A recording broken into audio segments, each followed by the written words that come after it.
Welcome to Straight Talk and Retirement, your no-hype source for financial advice in making informed choices about your retirement planning. Get on the phone to talk today at 314-931-5877 or text your question to 84126. The opinions voiced in this show are for general information only and are not intended to provide specific advice or recommendations for any individual. To determine which investments may be appropriate for you, consult with your attorney, accountant, and financial advisor or tax advisor prior to investing. Securities offered through LPL Financial, member FINRA SIPC. Investment advice offered through Private Advisor Group, a registered investment advisor. Private Advisor Group and JBL Financial Services, Inc. are separate entities from LPL Financial. Now, here are your retirement coaches, Jeff and Erin Lapidus. Well, hello, St. Louis, and welcome to Straight Talk on Retirement. You're live and local, St. Louis's favorite financial call-in show. I'm Erin Lapidus, president of JBL Financial Services, fee-based investment advisor and financial planner, and I'm joined this week and every single week, even if he's not local today, by my dad, Jeff Lapidus, also a fee-based investment advisor, wealth manager, and 40-year veteran of the financial services area, and my husband, Robert Marcum. Good morning. Good morning. Our life insurance and fixed annuity sales specialist. And we help our clients make smart choices about their money. The way we do that is by designing a game plan, a written step-by-step strategy, a real game plan with several goals in mind. First is to preserve, protect, and prudently grow the assets our clients have taken their entire lifetimes to accumulate. Second is to deliver an income stream they can rely on so that they can do all the things they want to do in retirement. And third is cost-effectively addressing their health care needs, like helping individuals enroll in Medicare and choosing the right plan to couple with their Medicare coverage. And then when they're done enjoying their assets during their lifetime, we show them how to pass them on to the people they love, whether it's their spouses or children, grandchildren, churches, or charities, whoever it might be, without Uncle Sam or the tax courts taking a big bite out of their money.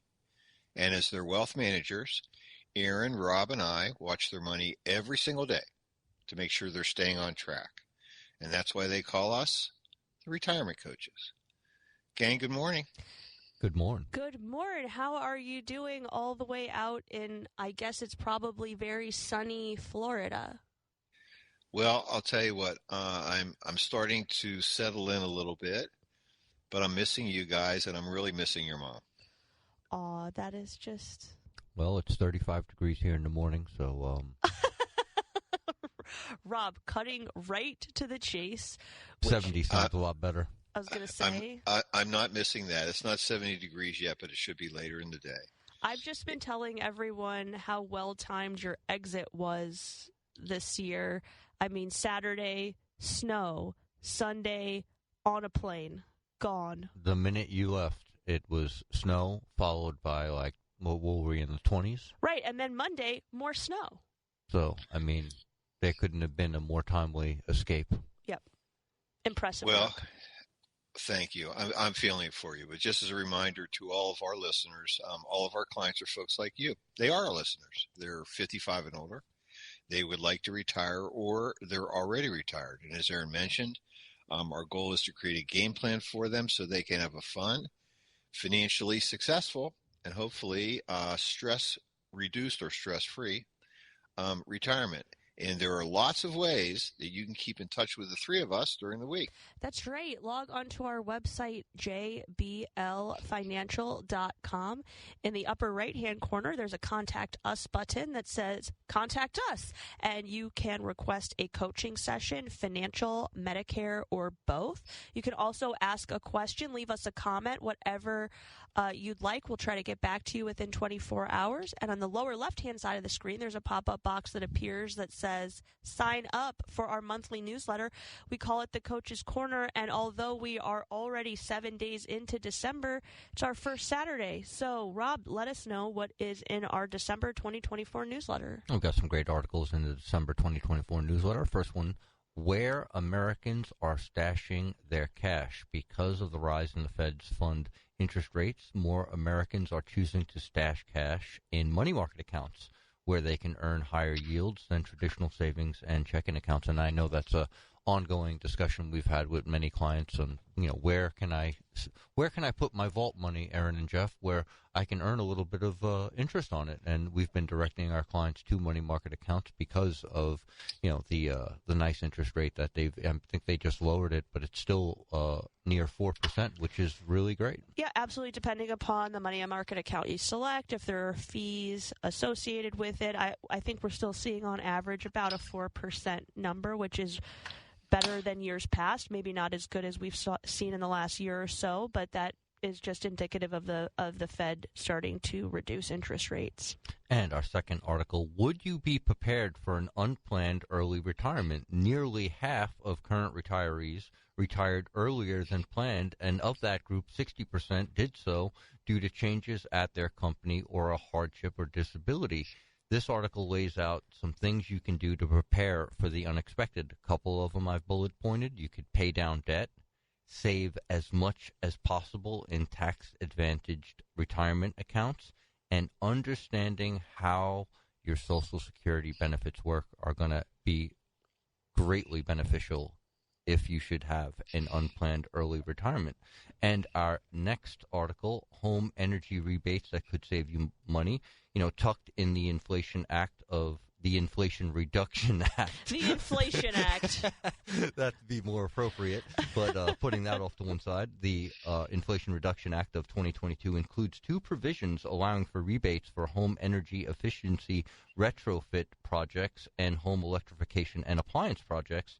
This article will walk you through all the rebates offered, so if you are making your home more energy efficient in the new year, you can take advantage of these tax credits. And you definitely want to consult with your tax professional as you are going through the process to collect your rebates, so you fill out all the documentation appropriately so you can get those rebates. And our last article, 3 ways to invest in yourself as we close out the year and prepare for New Year's resolutions. We thought it might be a great time to share some ways to invest in yourself.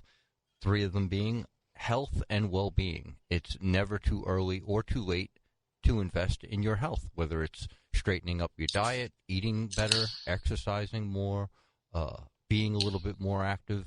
Are you going to offer us a drink as well, Dad? Yes. Go ahead. That was Sorry. a big, can opening, tasty beverage. Exactly. It sounds refreshing. It was a Coke commercial, sorry. The second way to invest in yourself is lifelong learning. Learning doesn't stop at the classroom. Some of the most important lessons I've learned have come well beyond high school years, and keeping yourself current by, refreshing the skills you already have or learning some new ones can never be a bad thing. And lastly, everyday life. Maybe you need to upgrade your infrastructure. Maybe your wardrobe needs a sprucening up. Maybe you need some new sunglasses. Maybe it's time to look at a new next car. Whatever it might be, now may be the time to put eyes on those things and go out and get them. And I love the lifelong learning portion of this piece of the article, because when we're working with clients and prospective clients talking about what they might like to do in retirement, many of them talk about accessing additional learning, ongoing learning, either through universities, the community college. Oasis always has excellent ongoing learning for adults and not just seniors necessarily. And it's a great way to not only stay sharp, but really invest in yourself in retirement, maybe do some of the things you didn't have the time to do while you were working. Your brain is a muscle too. It's a use it or lose it situation. If you're not freshening up your skills, if you're not trying to learn a new one, you might dull your brain. Terrible. Well, it stands to reason. It absolutely does. We call it the Coach's Corner. You can access it by logging on to our website, jblfinancial.com. Click on that pop-up box that appears.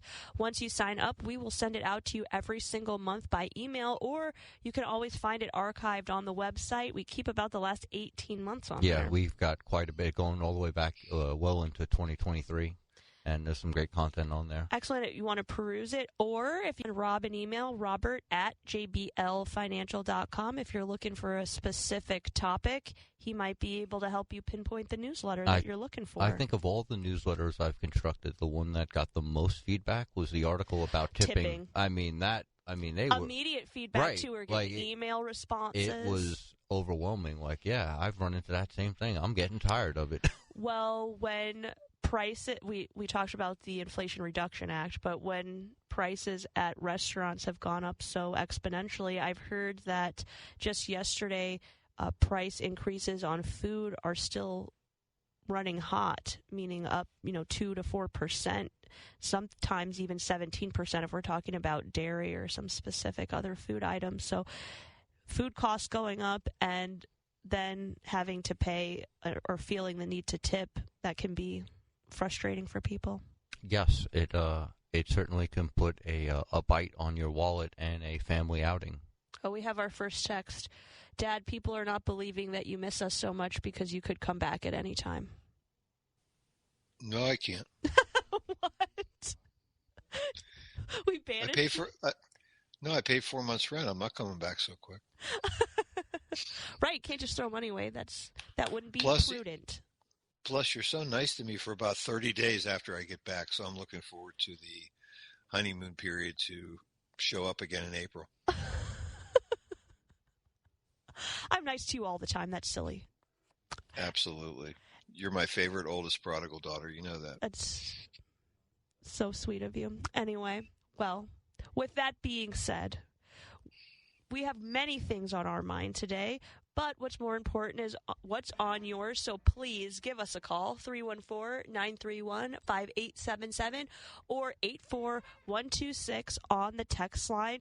Today is the very last day of open enrollment for Medicare, annual enrollment for Medicare. And Frank has been working tirelessly, have everyone in the office to make sure that all the I's are dotted and T's are crossed.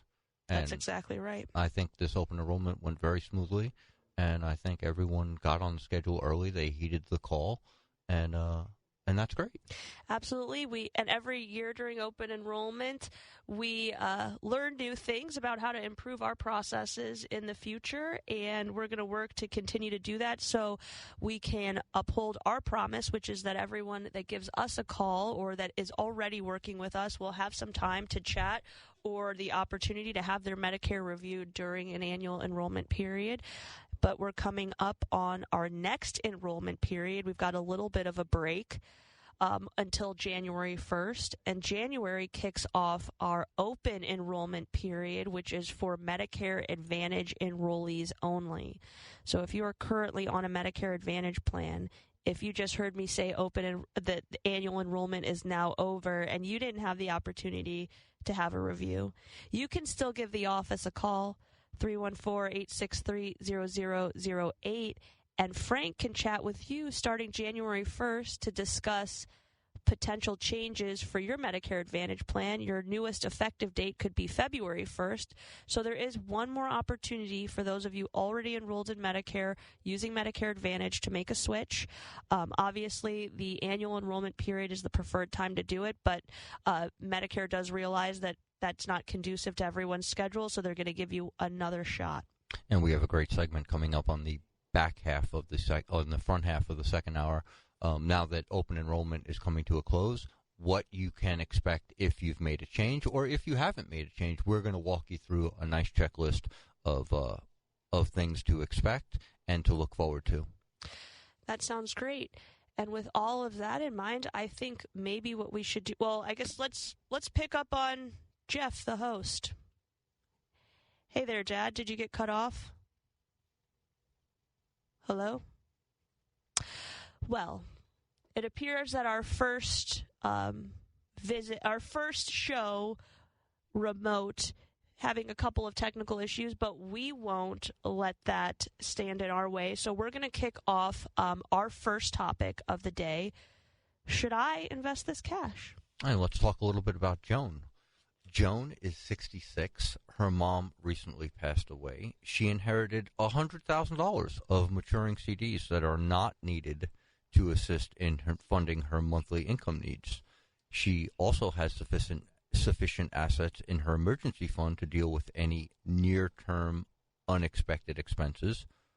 Where should Joan invest this money? I think this is a really timely question because many people took advantage of the relatively attractive CD rates that have been offered over the last several years, and they're seeing those CDs either maturing or they're about to mature, and they've talked to the bank, and the rate isn't as desirable as it was last time around for some people. So they made a smart decision, and now they're coming up on making another smart decision is the way I look at it. That's exactly right. Do we take the lower rate, or are there other opportunities for something new with these funds? And before we made a recommendation, we always like to ask a few questions before any recommendation, right, babe? Absolutely. Dad, did you happen to make it back yet? Yes, I'm here. Oh, fantastic. Did you want to jump in?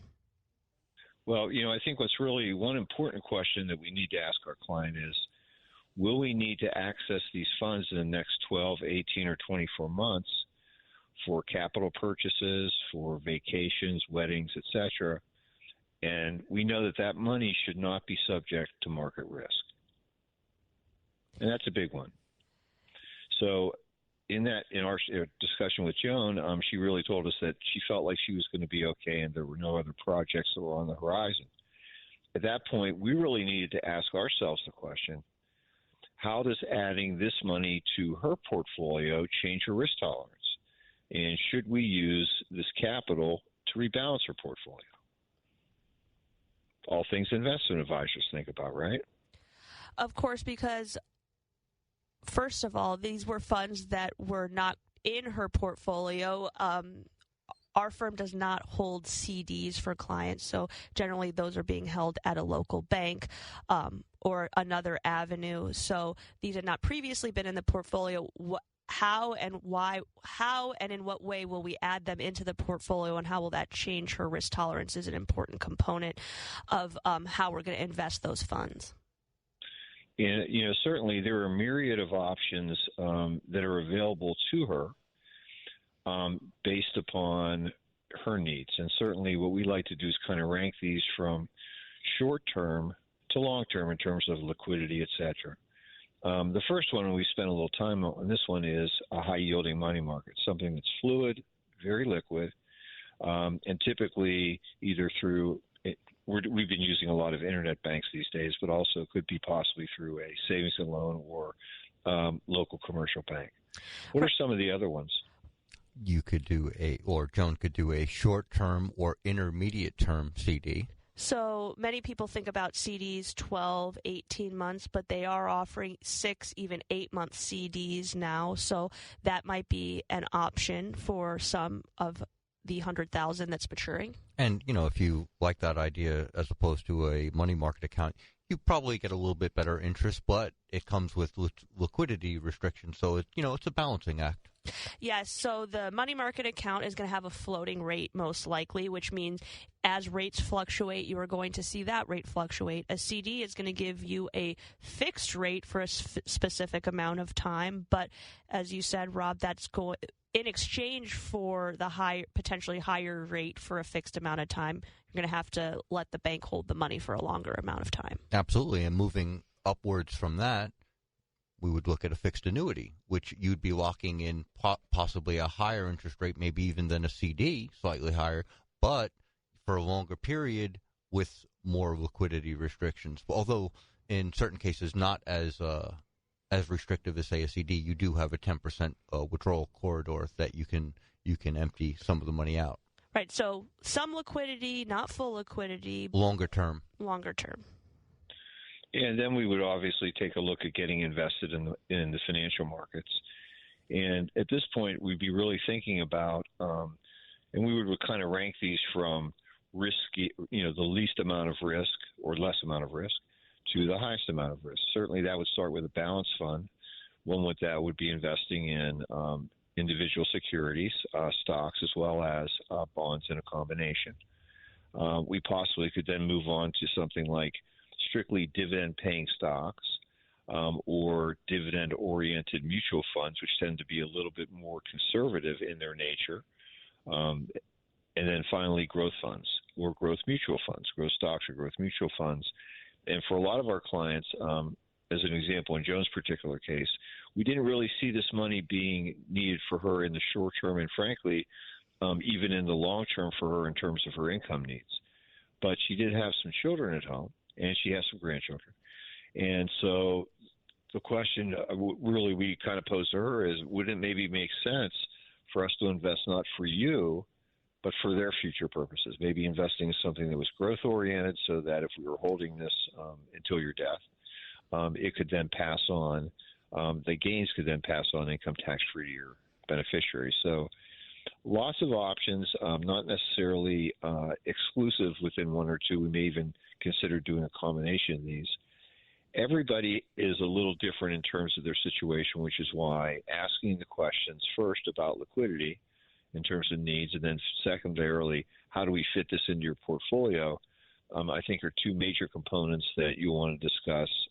Think on yourself if you're doing your own investing, or certainly having discussions with your investment advisor. And Dad, I think you said the thing that I always find to be very important when we're considering this, which is none of these decisions are all or nothing. We're not limited to only using a money market account or only looking at investment options. We can design a portfolio. We can incorporate $100,000 into the portfolio in multiple ways, depending upon short-term needs, long-term needs, and also what our goals are.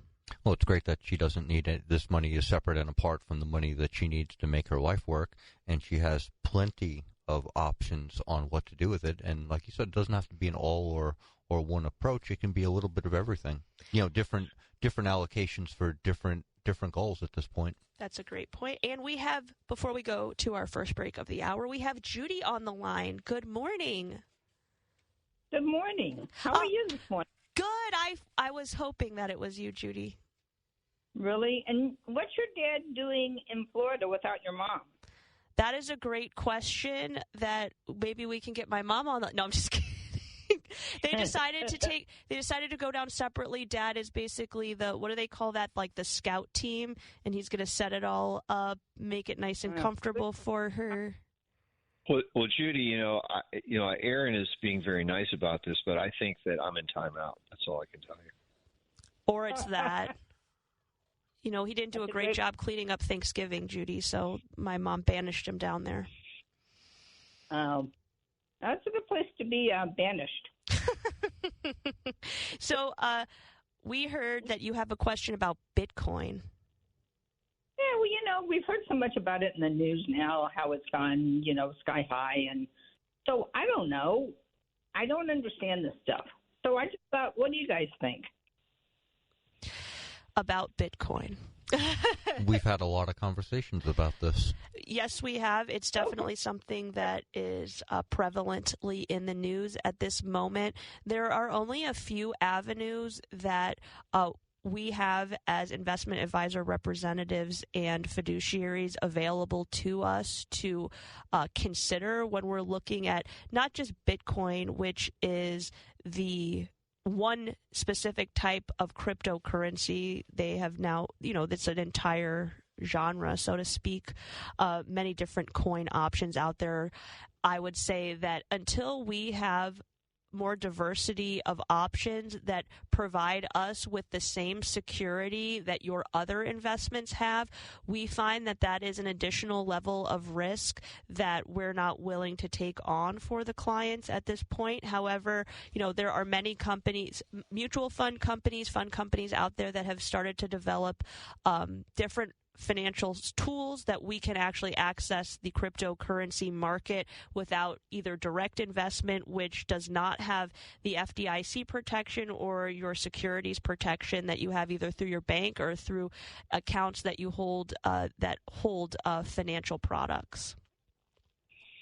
Yes, Judy, the bottom line is we're not allowed, we're really not permitted to talk about it or make recommendations to our clients about direct investing into Bitcoin, because it is the Wild West. They don't have the amount of regulations or the security through the SEC at this point. That's what I came up with. That's the conclusion. So I shouldn't run to Kroger and put $1,000 in the Bitcoin machine? Oh my gosh, they have Bitcoin machines now? This is incredible. No. It is. Let's Okay. hold off on that. Please don't take that as advice, just a general thought. I wouldn't suggest. We're like Erin. I just wondered what you guys thought. So, thanks for we calling. love that. Yes, we do. We do love see the number. We love watching numbers going through the roof, but we know they can go the other way.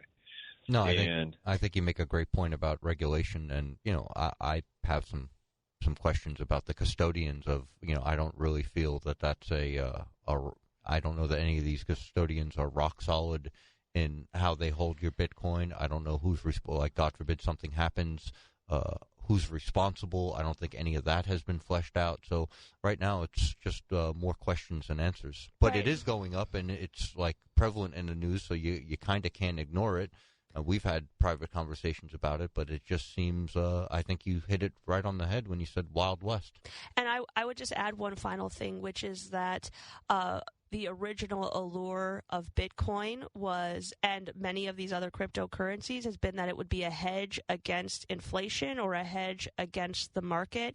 And from what we have noticed is that at the moment, both the cryptocurrency market and our market really are tracking one another. They haven't really seen a divergence. So we're seeing Bitcoin go up, but for most individuals that are invested in our markets, they're also seeing their account values go up. So I think until we see an actual divergence there, and we also see some additional regulations around that I don't know the specific purpose in the portfolio yet, which is also important. We want to have things in the portfolio with purpose as opposed to just hoping that they are going to go up. Hope is not a strategy. That's a great point. All right, guys, I think we're going to take our first break of this hour, but when we get back, we're going to talk about some of the common themes that we have been noticing during coaching sessions over the last several weeks.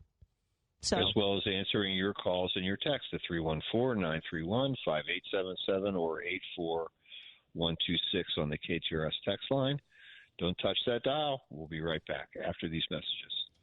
And now, a word from Gina Bremer, CEO of Object Computing, the presenting sponsor of Light Up Glennon on KTRS. This holiday season, we are proud to present Light Up Glennon. Join us alongside Cardinal Glennon's Children's Hospital on December 16th to light up the night and bring joy to these brave young patients and their families. As a tech consulting firm based in St. Louis, we are committed to sharing it back to the community that has given us so much. We invite you to join us in spreading hope and cheer.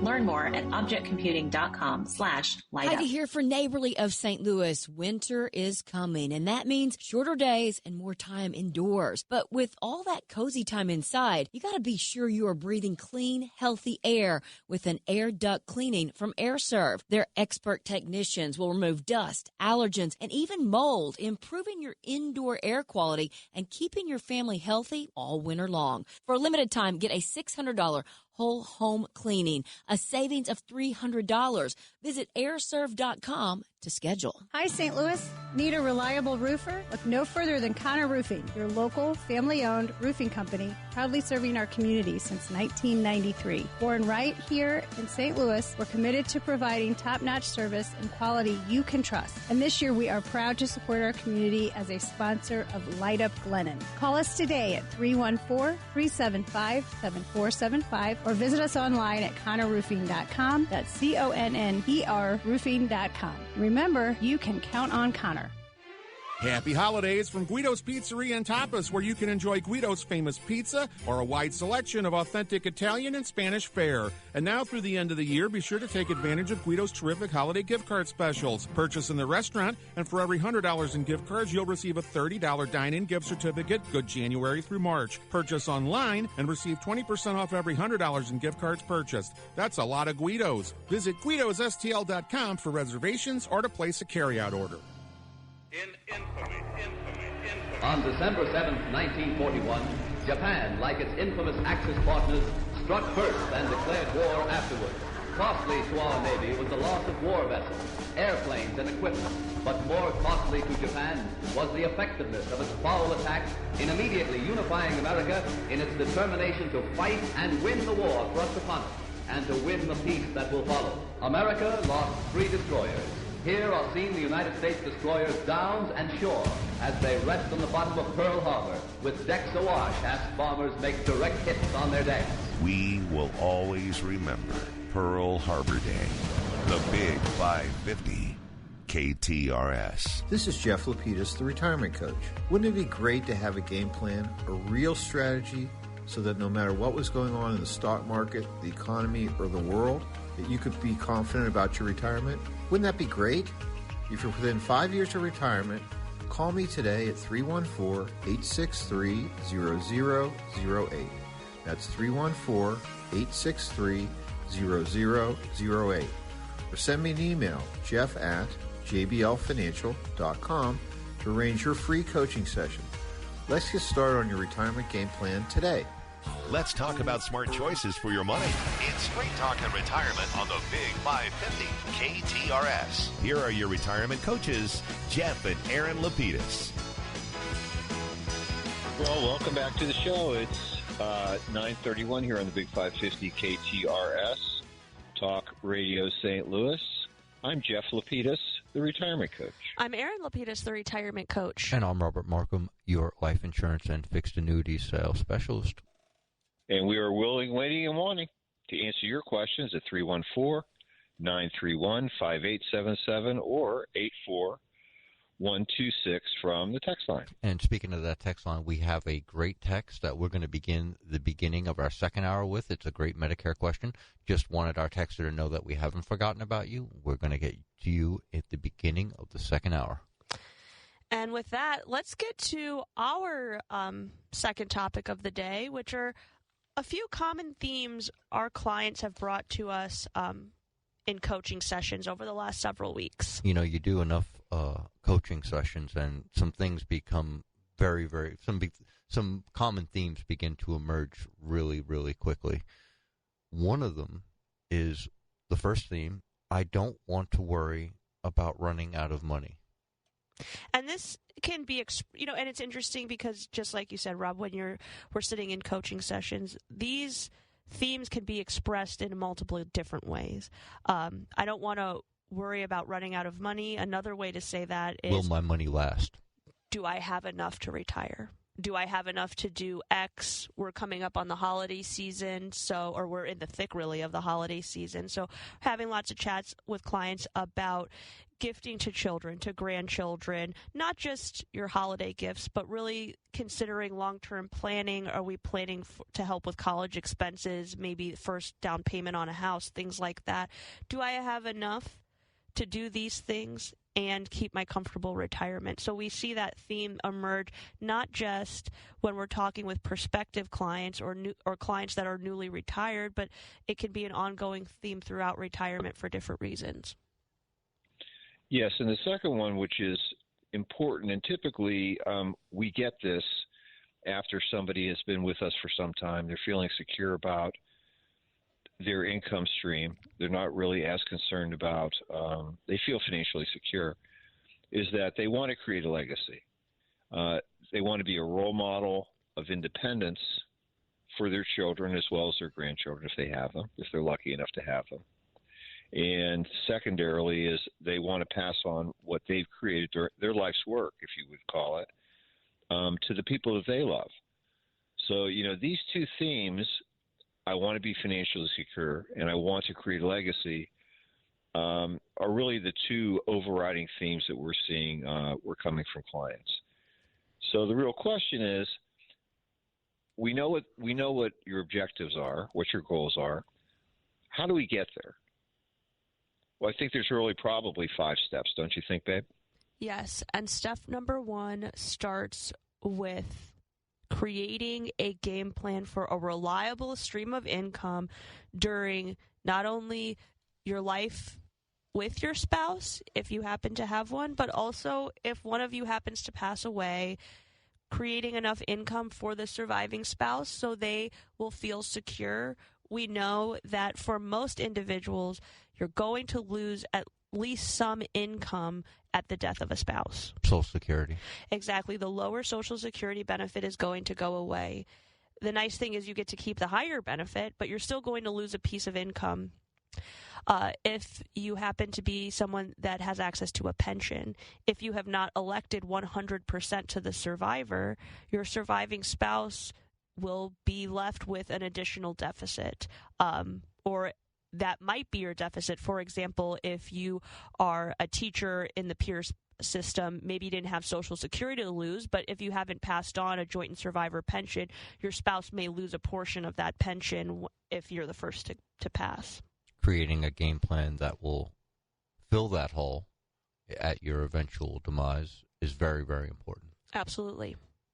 And we also shouldn't forget that, many of our clients are also business owners. And whether that income stream from that business can successfully continue at the death of sometimes the business owner or the primary owner and not their spouse. So those are some big concerns. Like we like to say at the beginning of the show, create an income stream that you can count on so that you can do all the things that you want to do during retirement. But the second one also is we really need to create a game plan for liquidity when it comes to emergencies, not just for today, but also for large planned capital expenditures that you may have tomorrow. And I would just say to this, of course, we can't plan out every large capital expenditure you're going to have from the day you retire for the next 30 years. Can't know when that water heater is going to give up the ghost. Certainly not, but that is one of the reasons that we like to have regular conversations with our clients so we can stay on track, meaning not only are we helping plan for eventual emergencies, but as the years pass and you have new and different goals or new and different capital expenditure requirements, we can have a long runway to plan for those things. One of the first questions we have is how is the money? How is your vault?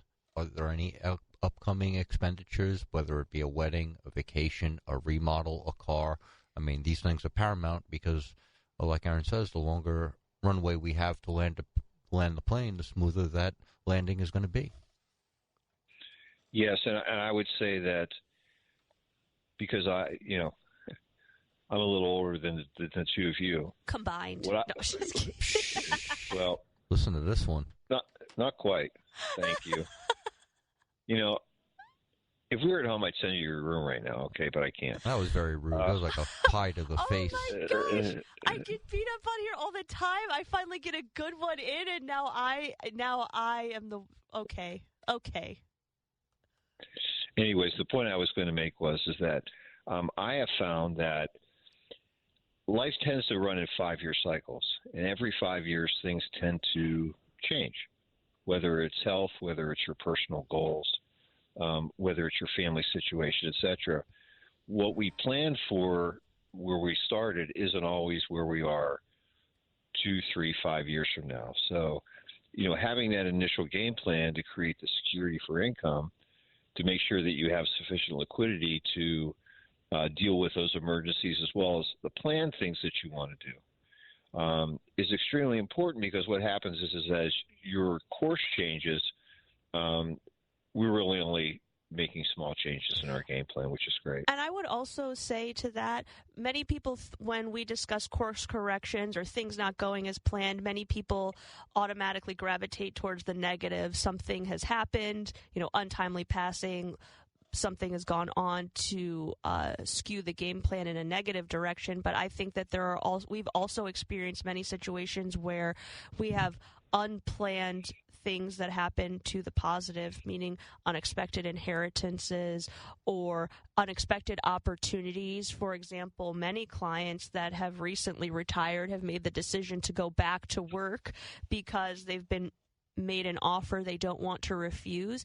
And in terms of our game planning, that's something to the positive because it could mean that we're delaying distributions. You're having longer to accumulate assets. Not drawing Social Security. Exactly, letting that Social Security build another 8% potentially per year as you continue to work. Or it just means we're pulling a little bit less than we planned, and that's always to the positive. Yes, and having another generation being added to your family also can make big changes. It's funny, I was talking to a client yesterday, having a discussion, and they indicated that they were having their first grandchild with one of their children who happens to live out of town. And my first question always has been after that, when I hear that, is, when are you moving? Exactly. And usually they hem and haw a little bit. Oh, my friends are here, and this is here, and that is here. And I'm like, that sounds great. When are you moving? Just let me know. And usually within the 6-month period, those could be, there are life-changing events that can be very positive. And we have to be ready for them. And frankly, we are, because we've been down this road a few times. Not our first rodeo. That's right. Exactly. We've got a few other points to get to for how do we get our clients to where we want them to, where they want to go. But what we have to do is take our second break of the hour. So don't touch that dial. We'll be back with more Straight Talk on Retirement after these messages. Mizzou basketball on the Big 550 KTRS is powered by Great Bar. This Sunday afternoon, Mizzou hosts the Border Showdown versus Kansas at noon. Pregame begins at 11:30 a.m. He climbed the elevator, caught it with 2 hands, and flushed it on the way down. Catch all the action right here on the Big 550 KTRS. Scooped up, thrown up, off the backboard and in. The Missouri wins. Presented by Great Bar. For all your electrical and datacom solutions. Excited for the upcoming NHL Winter Classic in Chicago featuring the Blues and Blackhawks? The team's ready to head to the Windy City and will battle it out at Wrigley Field, where they'll try to go 3 for 3 in Winter Classic matchups. To commemorate the game, we're offering our fans an exclusive Jake Neighbors bobblehead. On December 17th, the Blues take on the Devils at Enterprise Center, and the first 12,000 fans will take home an exclusive bobblehead of number 63 wearing the Winter Classic jersey, courtesy of Pepsi Zero Sugar. Get your tickets today at stlouisblues.com. John Carney and Stefan Sigurdsson talking Allen Roofing and Siding. Is there a slow season? I would think not. If there's weather, it's means we're getting a lot of phone calls. People are noticing their issues, so that keeps us busy. And then in terms of actually getting work done, when it's nice outside, we're busy. Our crews are out there doing work every day. It will slow down in the winter. For the most part, we're working throughout the year as long as it's we can do that and the weather's nice enough. How quick can you get to us? Or, you're really big and really popular and everybody turns to you. If it's an emergency situation and someone needs us there quickly, as long as we have a heads up that there is that emergency, we will flag that and get to someone very quickly within 24 to 48 hours. For roofing, siding, and more, it's Allen Roofing and Siding. Online at aroofing.net. That's aroofing.net. The attack yesterday on the Hawaiian Islands has caused severe damage to American naval and military forces. I was pretty young then. I was 19. I'm 99. I was 21 then. I'm 101 now. I was 20 years old. And today I'm 100 years old. I was 22 on that day, and this May I'll be 104. I was 21 when the war broke out, and I'm 101 years old. Working on 102. We will always remember Pearl Harbor Day. The Big 550 KTRS. This is Erin Lapidus, the retirement coach. Wouldn't it be great to have a game plan, a real strategy, so that no matter what was going on in the stock market, the economy, or the world, you could be confident about your retirement? Wouldn't that be great? If you're within 5 years of retirement, call me today at 314-863-0008. That's 314-863-0008. Or send me an email at aaron@jblfinancial.com to arrange your free coaching session. Let's get started on your retirement game plan today.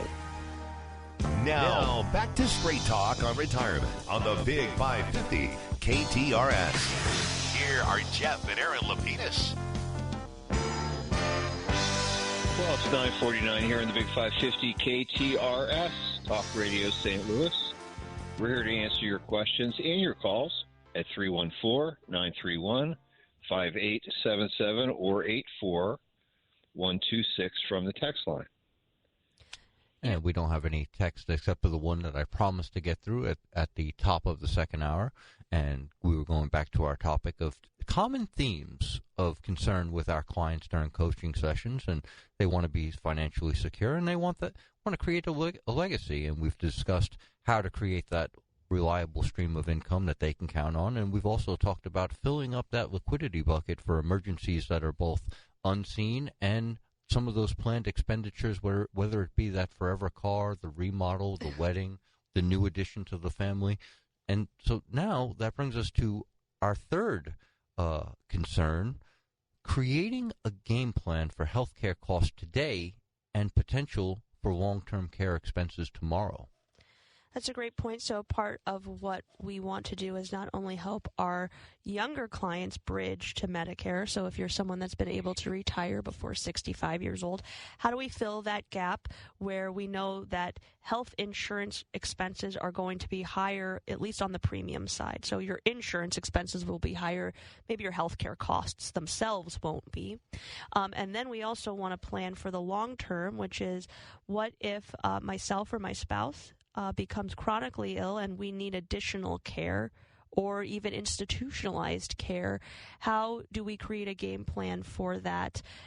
Obviously there are a lot of tools that we can use, but we want to make sure that we've set in place the right foundation in order to protect your assets in the long term when we're talking about long-term care expenses. One of the most important concerns people have, I'm about to retire. I have maybe 2 years before I get onto Medicare.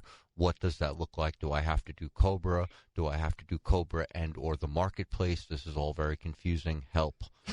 Exactly. Planning that transition and a smooth transition from one coverage to the next, your employer's coverage, your spouse's employer's coverage to individual coverage or COBRA, and then on to Medicare is something that most people don't have to traverse more than once. And luckily we've been here to help many people make that transition over time. So we can not only help lay out the options, but we can also ensure that we're doing things in a timely manner so you don't run into any of those situations where you've missed a deadline and you have gaps or lapses in your coverage. And obviously the long-term care expenses, that'd be a longer conversation. We can't go too far into the weeds because of the amount of disclosures we'd have to read, but just know that there are asset and premium-based solutions that we can bring to bear. And obviously, like I said, that's going to be a much longer conversation. Well, that's great. And so we also know that we do have to create a game plan to pass our clients' assets onto their heirs with the least amount of shrinkage due to either federal income taxes, estate taxes, etc. This is a big deal. So again, it isn't really just one game plan. It's a lot of game plans put together, not just for cash flow and liquidity, capital spending, healthcare, passing on our assets. And the way that we do that is by, as we like to say, we monitor your game plan every day to make sure that you stay on track. And then what we also do is visit with you often so that we can make sure that we're running down the right road, right? Yes, and I just wanted to add one last piece to what you mentioned regarding passing assets on with the least amount of shrinkage due to taxes or estate taxes. I would also say that part of what we feel our responsibility to our clients is to have those conversations to ensure that their documents match their wishes, because in many cases, prospective clients come to us with documents already created, wills and trusts, but to that end, many of them were created potentially decades ago. So children are older, families are larger, goals are different, desires are also different as to how you'd like to pass those assets on. So part of what we like to do is not only review our beneficiary forms, ensuring that your assets are going to the right places once you've passed, but also that any additional documents you have reflect what you want them to reflect. Not only does that ensure that your assets go where you would like them to at your passing, but it can also help ensure that there is less expense in the passing of those assets. So we don't necessarily have to get the lawyers or the probate courts involved in order to make those transitions for you.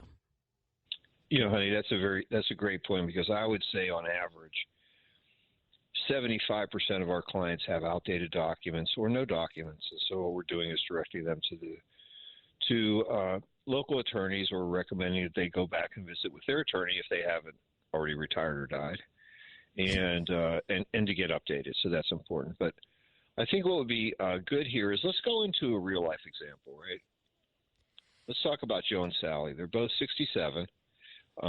They're looking to retire together in the spring of 2025. So just around the corner when you all warm up a little bit, right? That's right. And Joe and Sally have accumulated $2.4 million in retirement asset plans and $240,000 in savings and investments. And they don't have a primary mortgage. But they do owe about $200,000 on a lake property that they've purchased. And they have 2 financially independent married children and 4 grandchildren ranging from ages 2 to 11 that all live in St. Louis. That is incredible. Well, it's fun for them because we know that they're involved. They're in the middle of grandma and grandpa time. Some on the end of it, some in the beginning, especially because of the disparity of ages with their grandchildren.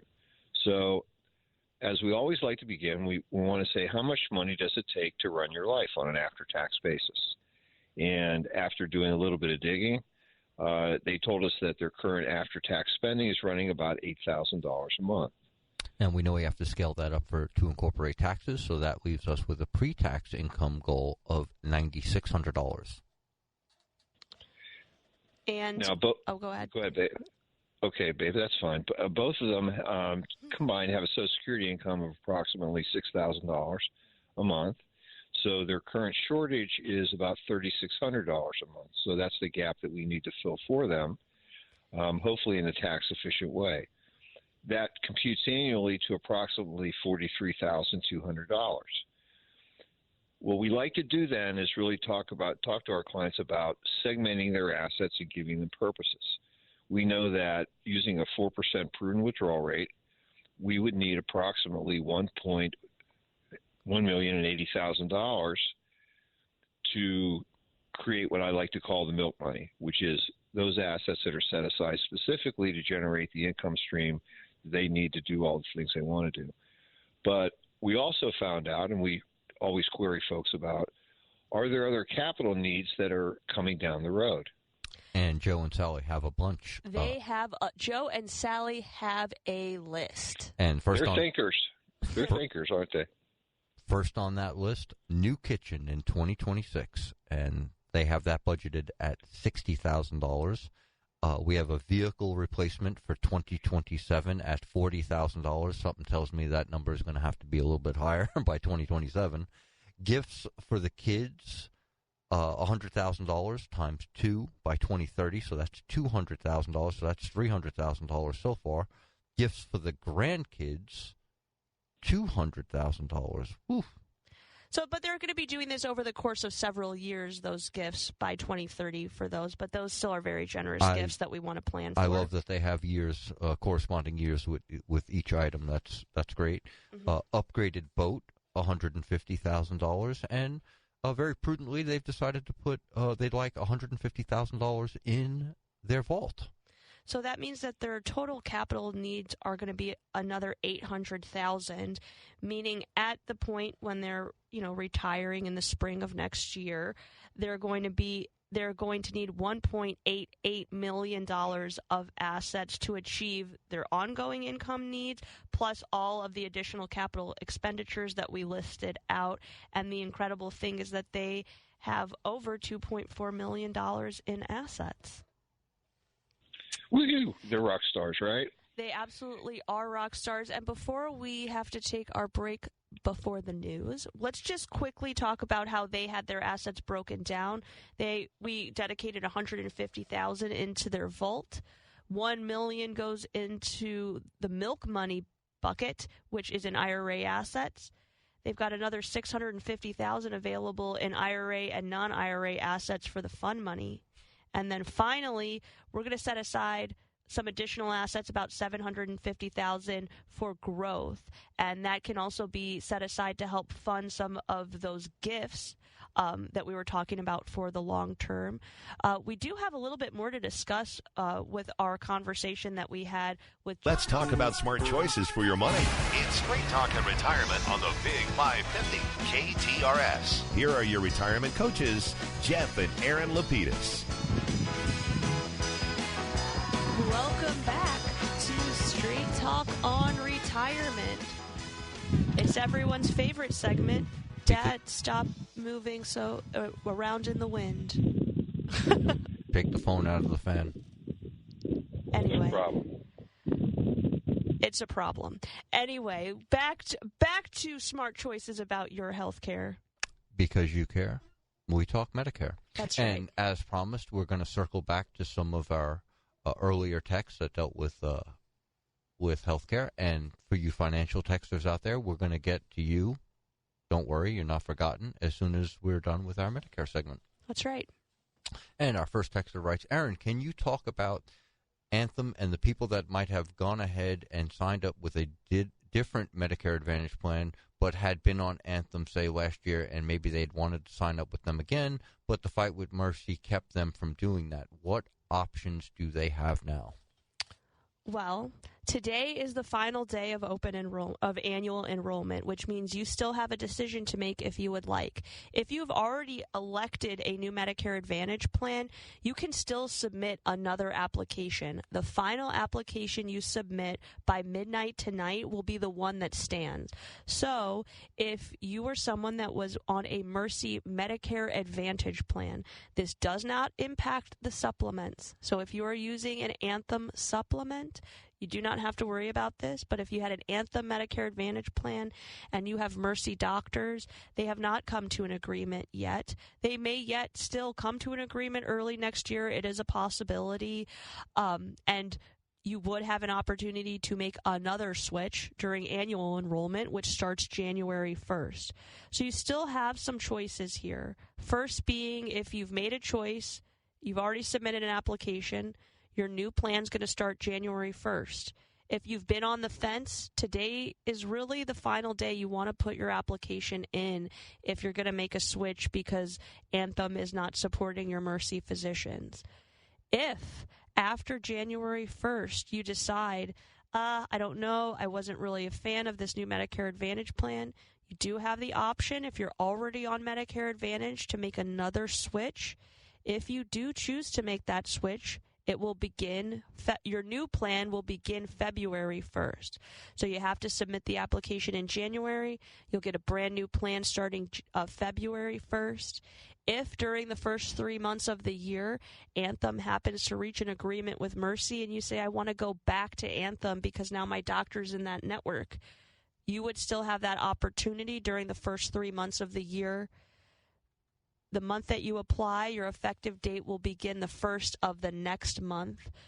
Your deductible or any expenses that you've had, except for your prescription drugs, are going to be wiped away.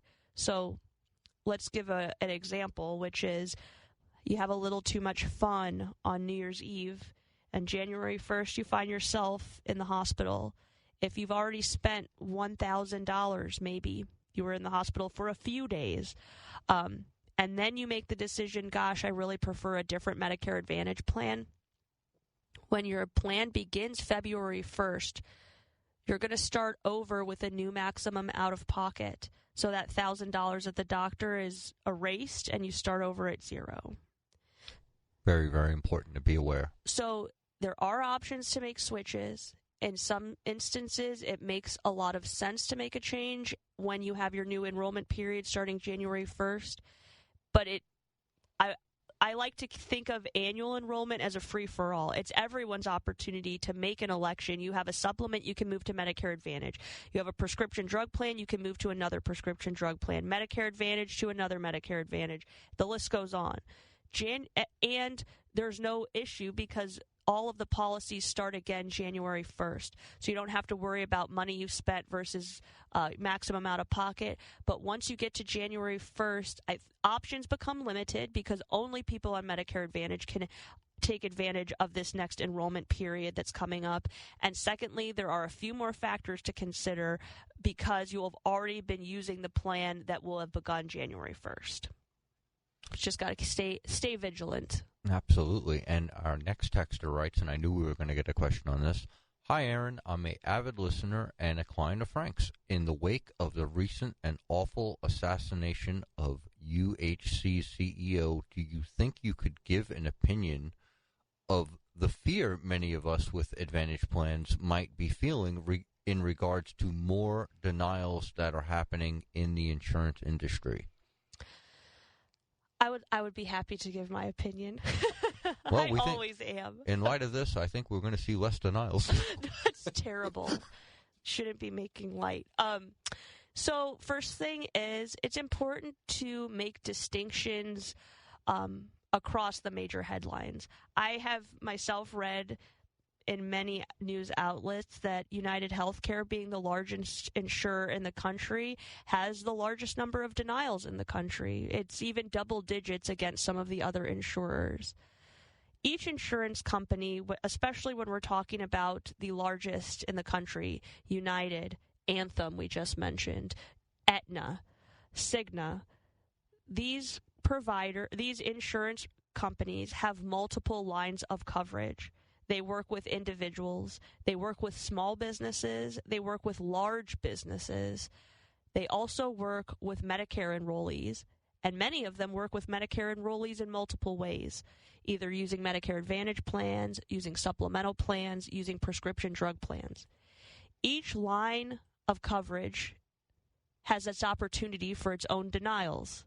Individuals have different standards than group health insurance, different policies with different requirements.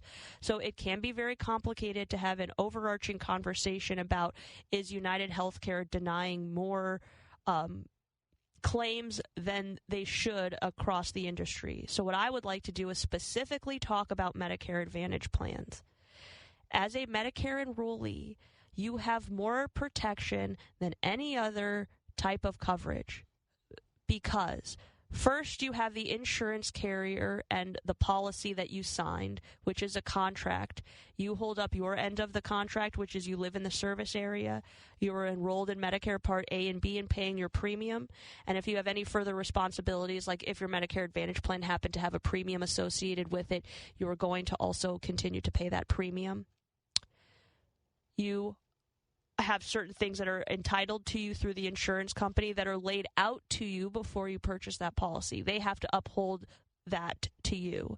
Then, if there is, let's say, a disagreement as to what they should be upholding, meaning what claims they should be allowing versus denying, if you feel that they've denied you something that you are entitled to, first you get to appeal to the insurance company and say, I think that you've made an incorrect judgment.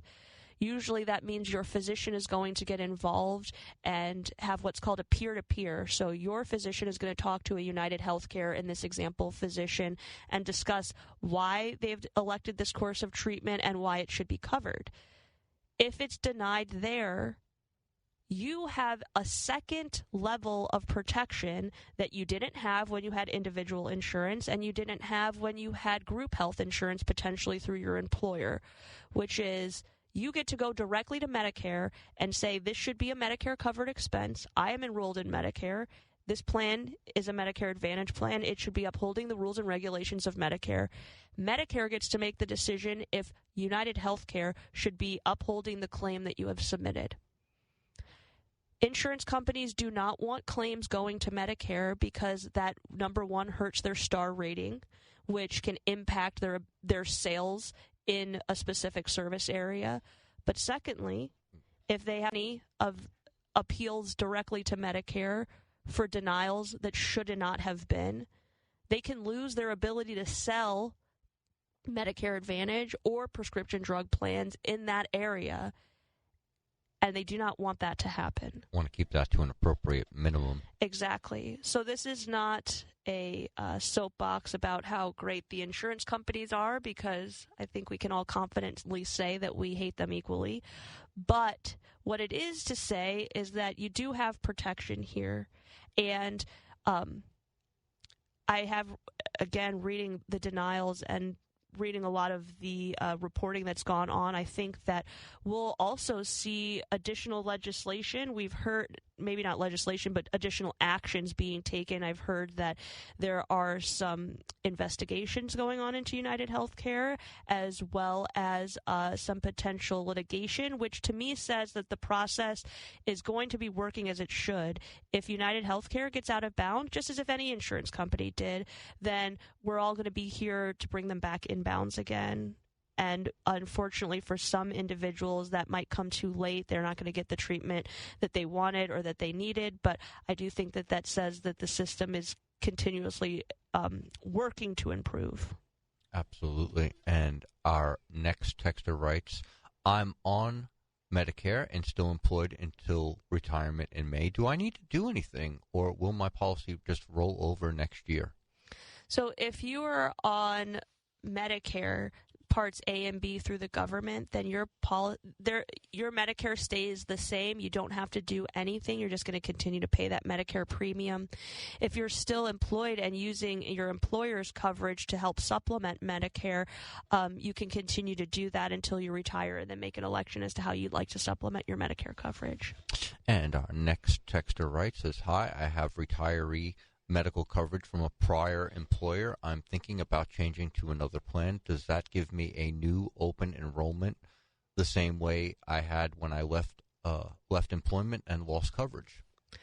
So for certain retiree medical coverage, yes. You leave your employer's retiree policy. Medicare allows for voluntary termination as a special election. So what happens is with certain retiree plans, and you're just going to want to call your retiree medical plan and ask, or you can always call our office and chat with Frank, 314-863-0008, to determine if your retiree medical would qualify you for a special election into Medicare.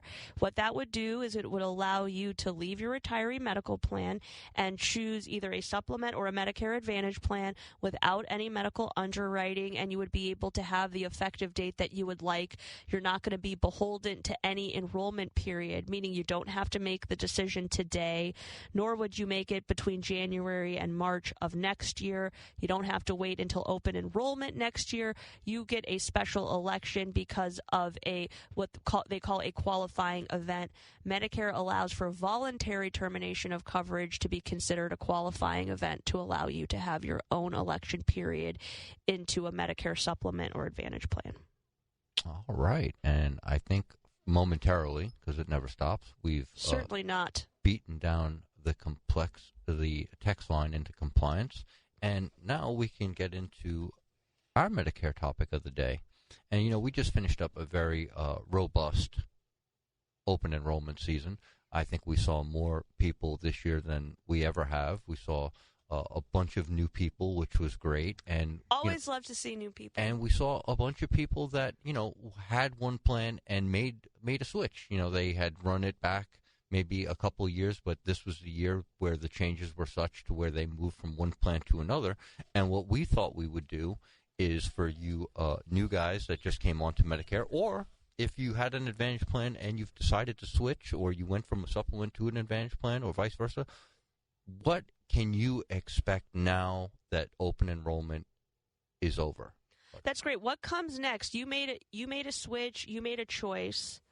And when do my cards come? Who do I talk to? How do I know everything's okay? Why don't you give us a little bit about what people can expect if they made a switch during open enrollment? If you changed your plan during open enrollment, you should expect a call or an email from the new insurance provider welcoming you to the plan and possibly asking you some health assessment questions. These are not mandatory in order for you to join the plan, but it's just part of, say, the welcome message that you might get either in the mail or through an email. Right. This is a great point. There is nothing that you can say or do on your Medicare Advantage plan or supplement that is going to impact your ability to be covered. Meaning, when they call and ask health questions, you can choose to answer them or not.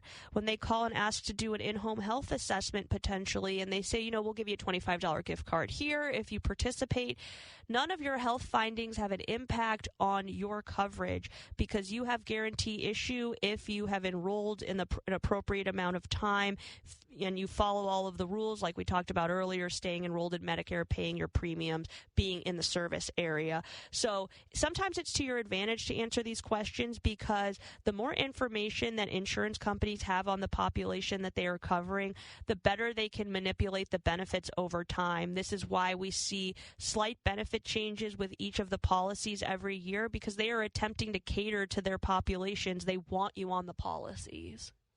The next thing you need to be on the lookout for are the cards. If you changed your plan, you should have already received your new insurance card or cards for 2025. If not, simply call the number on the back of the insurance card and have them send you another one in the mail. And I just want to add one piece to this. So as open enrollment goes on, the insurance companies make the decision at a certain point, and each of them gets to make this determination on their own that they're going to assume the sale. So if you were already on one of these policies, they're just going to ship out your 2025 card in advance. They're just going to assume the sale.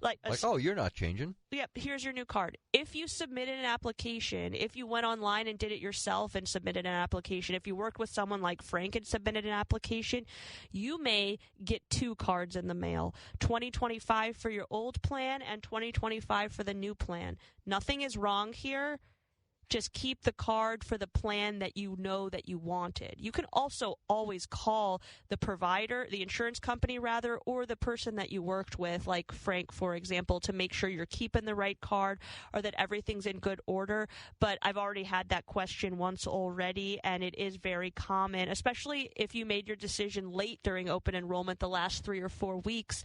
You may have already gotten the 2025 card before you even had the time to make your change. Right, and I was just going to say, if you change plans, you should also expect a card or cards in the mail within the next 3 to 4 weeks. You should also expect a summary of benefits on the plan in the mail. We often print these out for our clients at the office or email them to clients afterwards, so you'll probably have this before the insurance company sends it out. But just be aware, you're probably going to get another one in the mail along with evidence of coverage. You're not getting a directory in the mail. They stopped sending those out. So, if you want to take a look at what physicians are available to you in your new plan, you want to take a look at dentists if you are using a plan that's utilizing the PPO networks, either give your agent a call. I am comfortable saying give Frank or our office a call if you have questions. One, we can get you the links to the online directories. They are the most up-to-date. You can request a paper directory from the insurance company, but it can be outdated almost the same day that they mail it to you with additional updates, changes to those directories. So the online directory is the best place to go. You can get that directly from your agent. We can always help out with that too. And speaking of online, something that you can do at home, you can go ahead and set up an online account once you receive your cards with your member ID on it. From the website, you should be able to track all your claims, medical and dental, order over-the-counter items, review the rewards programs, and much more. This is great because it's basically your central hub to your Medicare Advantage plans most specifically, because just like Rob said, you're going to be able to have access to some of the extra benefits maybe they don't make as popular. They'll let you know that on the website, or if you have special opportunities or discounts. They're going to let you know how much you've spent so far, both on prescriptions and on out-of-pocket expenses like co-pays. You'll be able to track those things. You'll also easily be able to get any forms that you might need. And if you happen to be using United Healthcare, this might be your opportunity to download the app, which gives you the ability to scan items while you're at the pharmacy if you want to take a look at what's in that over-the-counter benefit. I've heard it's a great app, easy to utilize. So this is your time to do a little prep work. Once you get the card in the mail, you can start creating your online accounts and your app, and put your app on your phone so you're ready to go January 1st. And, we've spent a lot of time talking about, things to expect in the new year. But what about your current plan?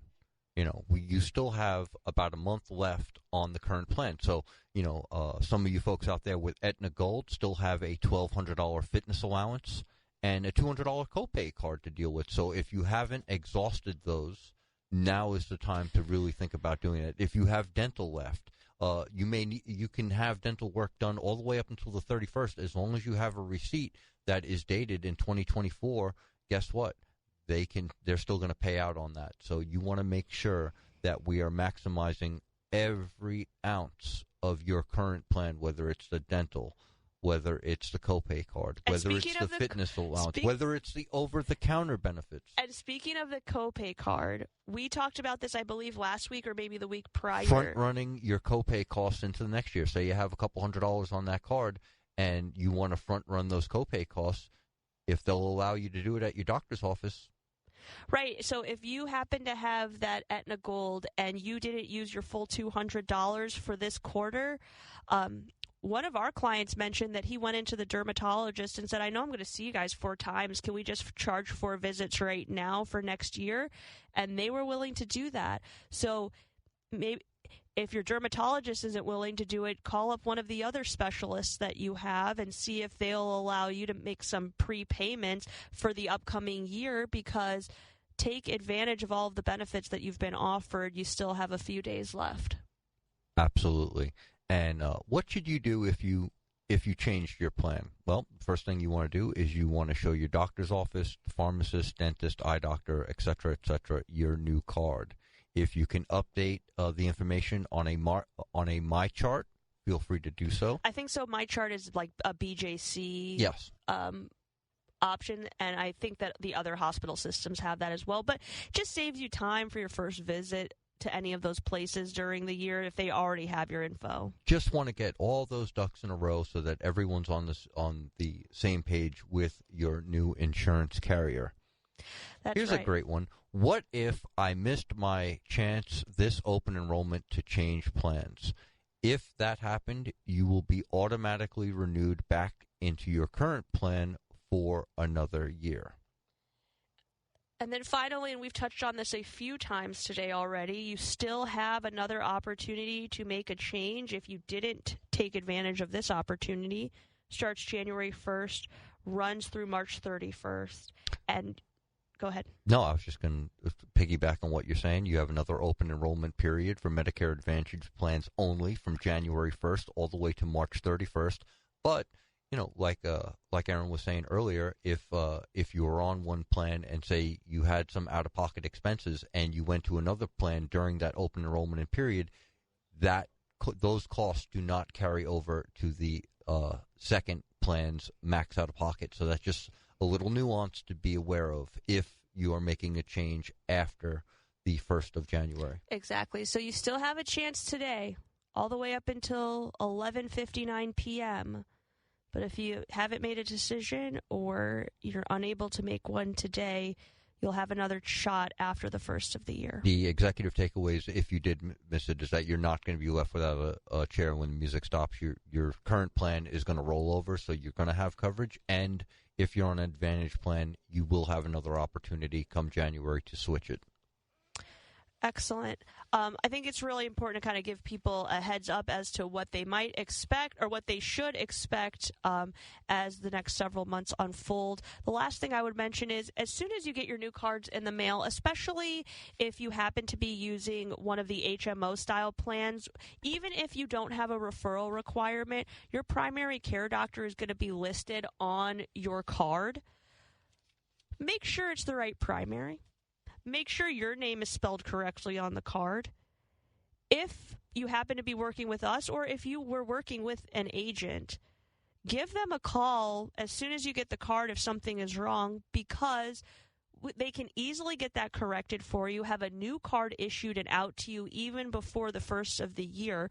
So just take a quick look at it before you stuff it in your wallet and make everything's in good order, because any minor issues can be corrected, and you want to make sure that you're just ready to go start January 1st. And if you haven't received your card on January 1st, the vast majority of you will, don't panic. I'm sure by the first week of January, all those cards will be out. I just know from prior years, Frank is usually inundated on the 1st, and then, come the 5th, we've got a whole bunch more voicemails. Hey, Frank, not to worry, I just got here. So, yes. If it's not here by the 1st, don't go into panic mode. The mail has just been so slow lately, unfortunately. So it's not FedEx out there, I could tell you that much. Nope, it is not. And I think we've got a call. Sal on line 2. Good morning, Sal. Well, hi, how are you today? We're doing great. How are you doing, Sal? I'm doing fine. I get probably, I don't know, 3, 4, 5 calls a day for people who want to know about your Social Security or whatever, your insurance and all that. Mm-hmm. Should you talk to any of those people, or just leave? I know you guys handle it. Well, then or upgrading your whatever. I don't even know what it is. So many of those people are calling to talk to.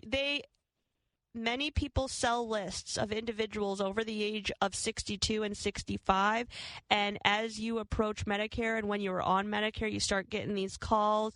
And if you're already working with someone, I don't see the need to chat with them, chat with these individuals.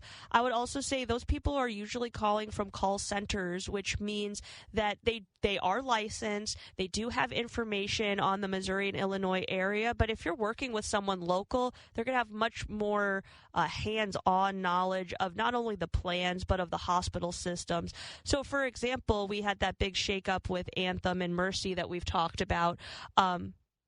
Someone that is not local to this market might not think to mention that to you when you're having the conversation. They might not even be aware. Exactly. So I always think it's nice to work locally with people because they kind of know the nuances of the market, and those calls generally come from a national call center. So I would say you always have an open line to Frank, Sal, so you can call him anytime.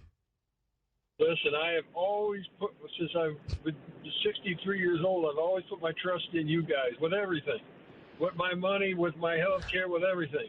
So when they call, I think to myself, I got somebody. I don't need these people, and I don't talk to them. So as long as I don't need to talk to them, I'm good. Well, we're going to double your check this month, Sal. It's in the mail. Yeah. No, you guys been great. Seriously. I got no complaints. So. Oh, well, we very much appreciate it, Sal, and you say hello to your lovely wife and family for us. Sal reminds me. I don't have a wife. I don't have a wife anymore. Oh, Sal. I got rid of her. Now, we don't believe that for a second. Maybe is she sending you down to Florida with my dad? Or, did you get banished? She'd probably like to send me someplace, but no, I work out of the house now, and that's driving her nuts, so that's all right. Well, it was great chatting with you this morning, Sal. You have a great weekend and a very happy holiday if we don't chat with you before then. Okay, well, you take it easy and tell Dad I said hi. Of course. Thanks, Sal. Let's get to our very last text question, and we'll take our first break of this hour. And Sal reminds me of my granddad when, telemarketers would call just to be a loud, discreet, don't need it, don't want it. And our last texter writes another question: Do you have to use the Cigna ITC card at your designated pharmacy, or can you use it at any pharmacy? So you need to use your over-the-counter card at a pharmacy that's approved by Cigna, but it doesn't have to be the pharmacy that you pick up your... So, for example, if you're picking up your meds at Walgreens on Delmar, you don't have to use that Walgreens to use your over-the-counter benefit, but you do need to use a provider that Cigna approves. And with that, I think we should take our first break of the hour. So don't touch that dial. We'll be back with more Straight Talk on Retirement after these messages. Hi, it's Jill Farmer. It's December, which means, of course, the temperatures are getting colder. The colder weather doesn't mean you're going to be left in the cold. The time is now to reach out to our friends at Premier Heating and Cooling.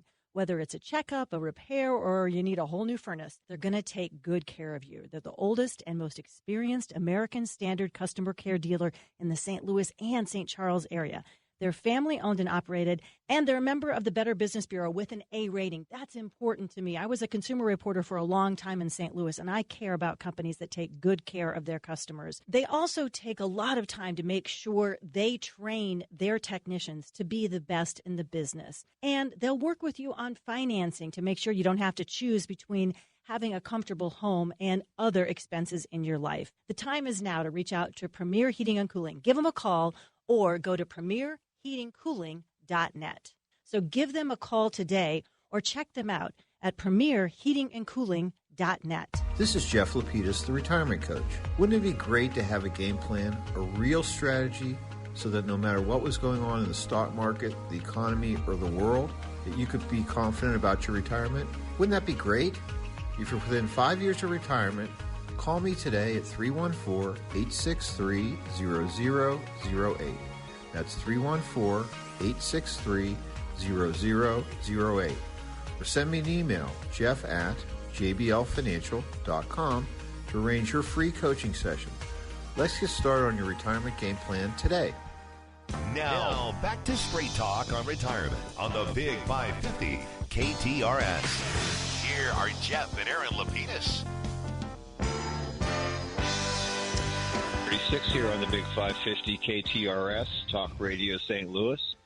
Another stimulating Medicare discussion today, Kitty, so thank you so much. We appreciate that. You're welcome. And, Dad, we've got a couple of text questions, a quick Social Security one, and then we have one that is all keyed up for you. It's a clever business owner question.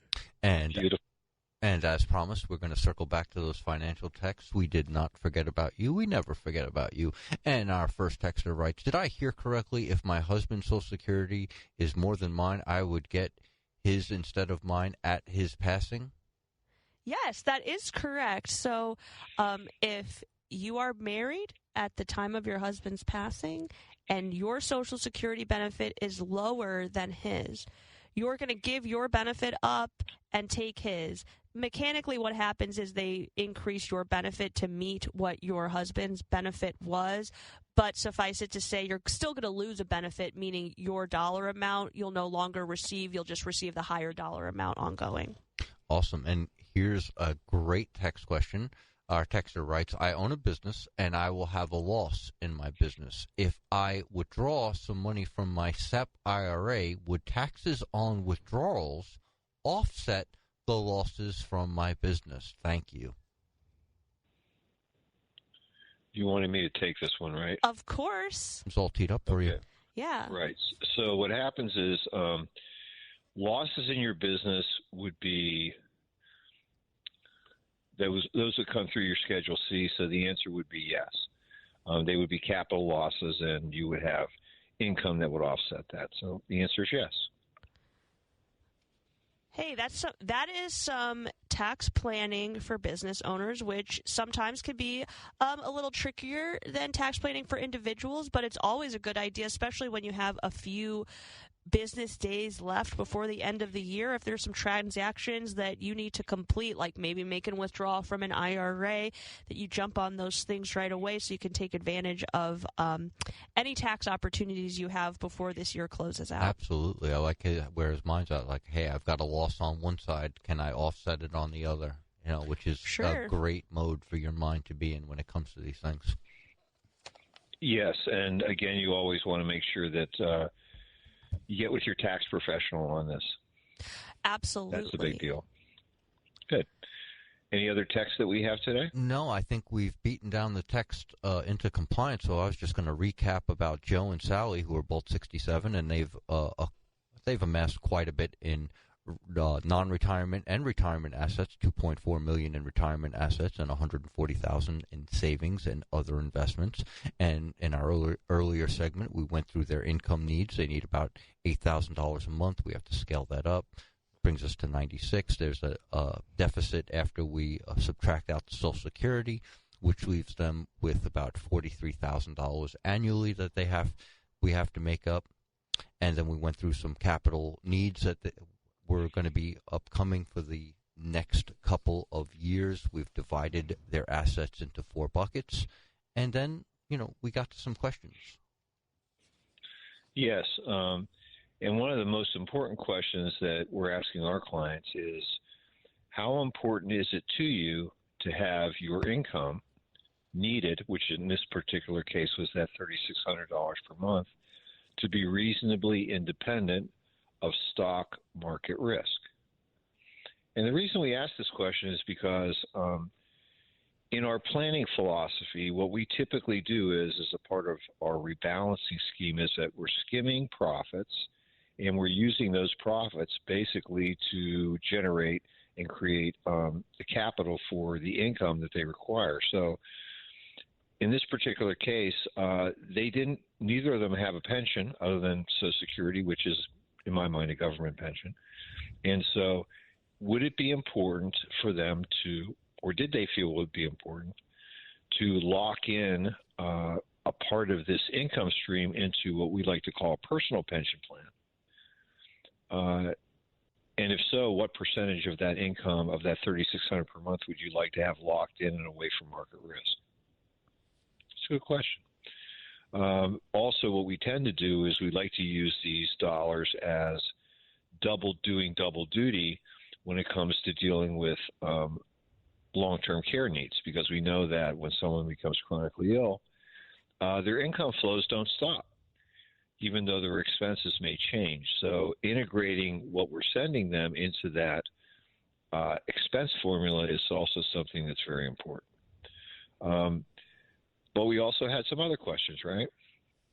Right. And an important question is, has anyone in your family been affected by long-term care expenses? This question is important because people approach the need for long-term care and the planning for long-term care very differently based on their family history.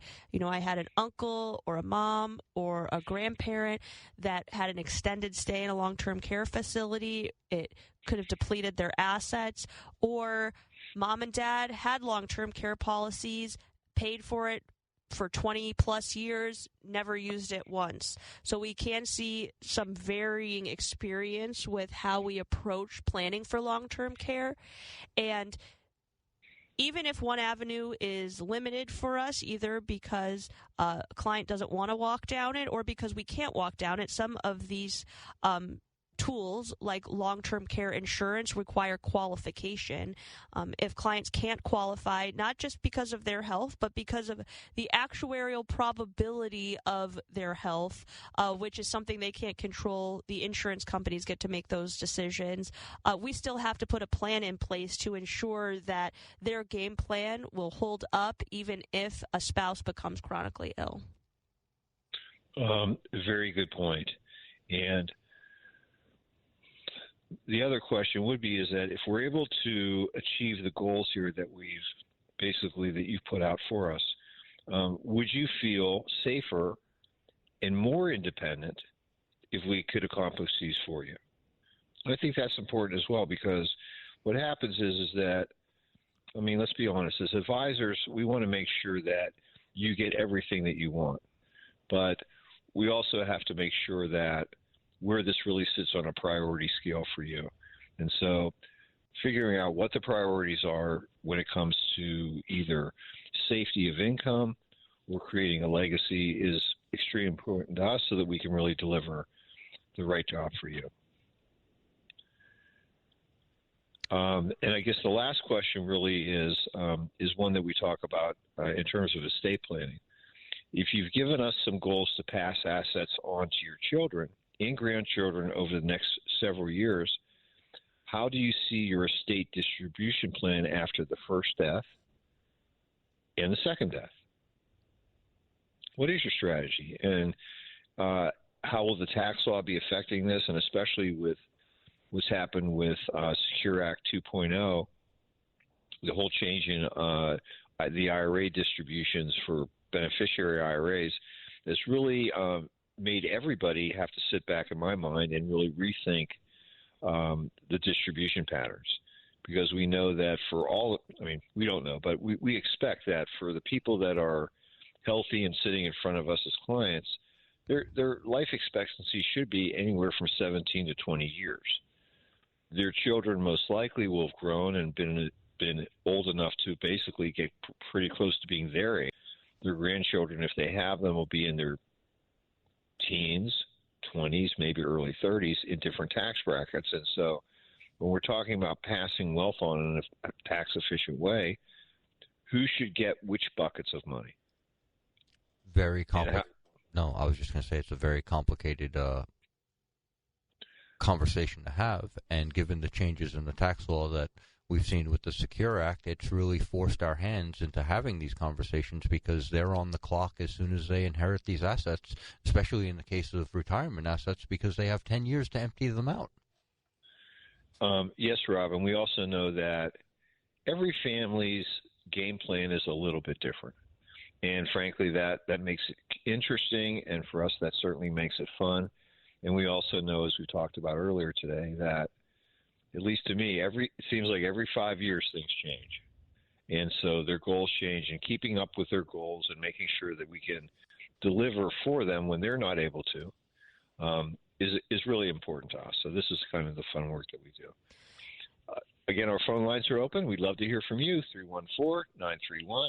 314-931-5877 or 84126 from the KTRS text line. So don't touch that dial. We'll be back with more Straight Talk on Retirement after these messages. Happy holidays, everybody. I'm Bob Hardcastle, host of Money Talk, heard every Sunday morning right here at 8 a.m. And on behalf of our great companies, Royal Banks of Missouri, Miller & Roberts Attorneys at Law, Cutest Funeral Homes, and Midwest Money Company, we are proud to be sponsors of the Big 550 Toys Drive. Kids are the best. I'm Bob Hardcastle. Hi, I'm Gina Bremer, CEO of Object Computing. For over 30 years, we've partnered with clients around the globe to build innovative and sustainable technology solutions that empower business and community. We are grateful for the opportunity to support SSM Cardinal Glennon and their beautiful holiday program, Light Up Glennon. Join us December 16th. We will shine light and joy together with these incredibly beautiful and brave kids in our local community. We hope to see you there. And to learn more, please visit objectcomputing.com/lightUp. This is Erin Lapidus, the retirement coach. Wouldn't it be great to have a game plan, a real strategy, so that no matter what was going on in the stock market, the economy, or the world, you could be confident about your retirement? Wouldn't that be great? If you're within 5 years of retirement, call me today at 314-863-0008. That's 314-863-0008. Or send me an email at aaron@jblfinancial.com to arrange your free coaching session. Let's get started on your retirement game plan today. Let's talk about smart choices for your money. It's Straight Talk and Retirement on the Big 550 KTRS. Here are your retirement coaches, Jeff and Erin Lapidus. Well, it's 10:48 here on the Big 550 KTRS. We're in our last part of hour number 2. Our phone lines are open. We'd love to hear from you. 314-931-5877 or 84126 from the KTRS text line. And while we're waiting for your calls and texts, I did receive an email earlier today. That's right, they woke me up. And this was from Emma from Washington, Missouri. It was kind of a fun one. She said, Jeff, I just inherited $110,000 from my uncle's estate. $30,000 was in CDs, $24,000 was in mutual funds, and $6,000 in individual stocks in a traditional IRA. And $50,000 was in a fixed annuity, not part of an IRA. How will these be taxed? Great question. Why don't we kind of pull each one of these pieces apart, if we can, and give Emma a good answer? Do you want me to start? I can do that, which should be fine. So $30,000 of CDs and the $24,000 of mutual funds will be received income tax free, because they will step up to the fair market value of the securities at the date of your uncle's death. The annuity is going to be taxed in a little bit different way because it was a pre-tax annuity, right, Rob? Absolutely. So you'll have to pick up the interest portion of the annuity as income. The principal will be tax-free. And you don't necessarily have to surrender that contract right away. We can actually spread it out over, I believe it's a 5-year period. Is that correct? Yes. Some companies even allow for 10 years still, so there are a couple of options. Well, that's kind of cool. So in other words, if these were spread out over a 10-year period, or let's say it was 10 for fun, what I would probably recommend to Emma is, if you're going to spread out over that period, that we actually annuitize the contract, so that what happens is then instead of getting all that interest first out of the contract as income, front-ending the interest and then getting the back-end payments as principal, that we spread it over that period, and that should save you a little bit of taxes maybe. The IRA, though, is different. Whether there's individual stocks in the IRA or whether there are mutual funds or CDs, whatever's in a traditional IRA, because these are pre-tax assets, you hadn't paid taxes over, and neither had your uncle. When you inherit these, it will be required that you take them out over a 10-year period. At the same time, depending upon your uncle's age, if he was receiving required minimum distributions, you would have to, as Rob likes to say, inherit his IRA schedule. It sounds like he's inherited the IRA, his RMD schedule, and it all starts with setting up a beneficiary IRA so we can get those distributions out. Very good. Exactly. So I think we've kind of hit on this one. Awesome. We've got calls, we've got texts, we've got 9 minutes. Let's rock and roll. Good morning, Alan. Yeah, good morning. I just signed up for Aetna Premier. I was on Aetna Advantage plan, or I don't know what it wasn't. They said I wasn't eligible for the gold here in Illinois. Is that correct? Why is that? Why doesn't the gold plan work here in Illinois? So each insurance company decides based on your zip code where you live, which plans they're going to offer in that service area. And Aetna, I guess, made the strategic decision that in your particular county they weren't going to offer the Gold Advantage, but they have offered other alternatives to that. Yeah, I'm in Effingham. They said something about not populated enough or something. I don't understand that. I said I wanted a gold plan, but I went with Premier plan, so it's got $1,500 for the dental, which is good. I was on $1,000. It's $1,500. I'll be paying $22 a month. Well, that's that's not too bad. $1,500 a dental. At least you got an upgrade, right? Yeah, yep, that's true. That's very true. And all my doctors are in the network, so. Sounds like you hit it out of the park, even if you didn't get exactly what you wanted. Yeah, that's good. I try to listen to you guys every Saturday morning. A lot of information there. Oh, well, we appreciate it, Alan. Thank you. Thank you. Yeah, it doesn't sound like Alan's down in the mouth at this moment. No, well, you know what? It is nice that there are other alternatives, especially in some of the areas. That is true in Missouri, as well as you get into some of the counties that are have lower populations. They do make alterations to the Medicare Advantage plan, sometimes what they offer, meaning which plans you have access to, or they might make alterations to the plans everyone has access to, tweak the names a little bit. So depending upon where you are, you will have different choices, even if you have the same insurance carriers available. And they let us know months and months ago when we went to that seminar that some of our more rural counties were going to see some service area reductions. Yes, one of the ways that insurance companies attempt to contain costs. All right, so let's get to some of our text questions. And our next texter writes, can you please clarify if the dispute has been settled for Medicare patients with Anthem supplement with Mercy doctors? I may have misunderstood an earlier statement. The Anthem supplements were never in dispute with Mercy. If you are using an Anthem supplement, so you have Anthem Plan F, Plan G, Plan N, you have Anthem and it says a letter next to your plan, you still have access to Mercy. That means you're on traditional Medicare. You do not use a network. So you can see any physician that accepts Medicare. Mercy physicians are still accepting Medicare. It's just that for Anthem Medicare enrollees, Medicare Advantage enrollees, they are no longer accessible to Mercy because Medicare Advantage plans use networks.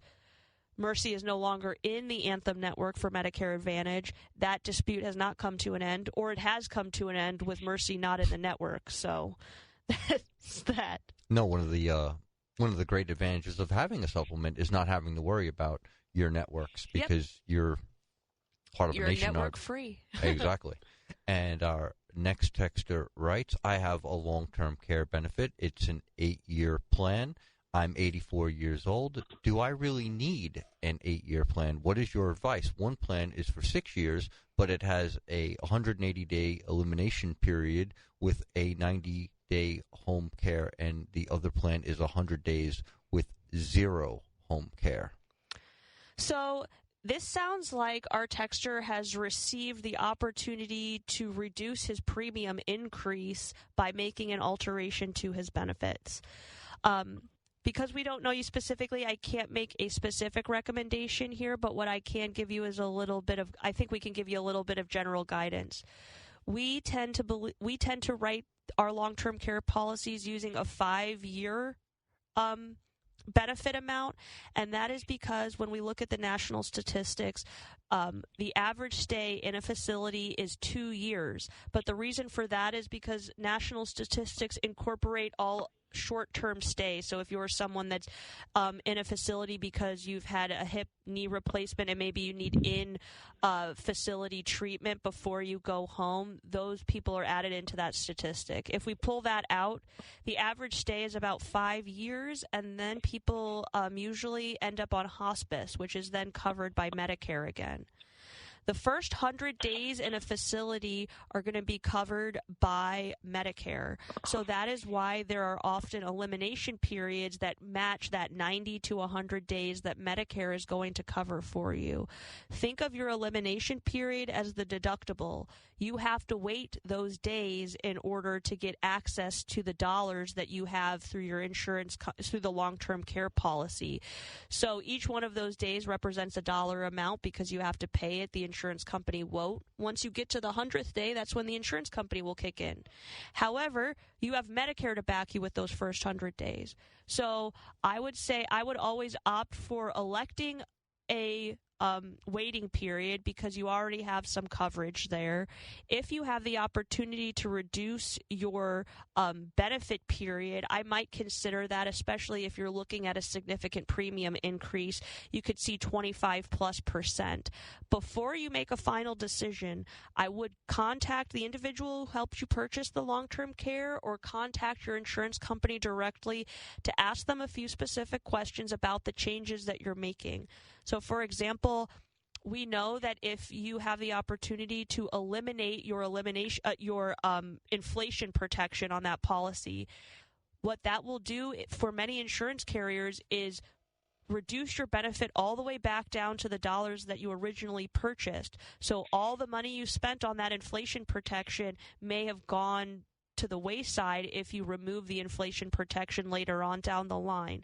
That's just an example of how altering your benefits, there are clear ways that you're altering them, and then sometimes there are some hidden things that you're not quite aware of. I would just confirm everything with the insurance company before you make a final decision on altering those benefits, because at 84, you've been paying for a while. So we want to make sure that you're going to get what you're entitled to from the insurance company if you ever need it. And we've got a couple of follow-up comments. Not sure what Aetna's policy is for medical or dental, but for the fitness reimbursements, you are required to attest that the benefit will be used in 2024. So that means you got to use the benefit in 24, but you can still apply to get your reimbursement in 2025. So if you have some money left on the table, please be sure to use it up before the end of the year. And also be sure to tune in to us next weekend. We'll be a little bit earlier, I believe, at 8 to 10 a.m. Have a great week. The opinions voiced in this show are for general information only and are not intended to provide specific advice or recommendations for any individual. To determine which investments may be appropriate for you, consult with your attorney, accountant, and financial advisor or tax advisor prior to investing. Securities offered through LPL Financial, member FINRA SIPC. Investment advice offered through Private Advisor Group, a registered investment advisor. Private Advisor Group and JBL Financial Services, Inc. are